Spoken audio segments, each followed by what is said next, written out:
কেন ভালো লাগতেছে না? এই দেখো কথা খেপে গেছে ওর বাবা। ওরে 12 বছর বাড়িতে বাস হয়ে গেল, এত গরম কোনোদিন দেখিনি। ওরে একটা কিছু কর। আচ্ছা ঠিক আছে, কালকে আমি আপনার জন্য এয়ার কন্ডিশন সেটিং করে দিচ্ছি। চুপ কথা, বুধের বাড়িতে এসি সেটিং করবে? পুরোনো বাড়িতে এখন এইসব সেটিং করতে হয় না, এখন সব নিয়ম পাল্টে গেছে।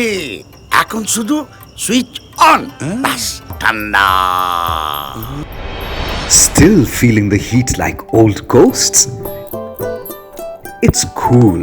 Now plug and play your air conditioner just like any other electrical appliance. এই দাদাবাবু কেমন লাগতেছে? কেমন লাগতেছে? মাংকি খেতে ব্যবস্থা কর। কি ঠান্ডা রে। Improving the quality of life. A CESC initiative. Live free, breathe free.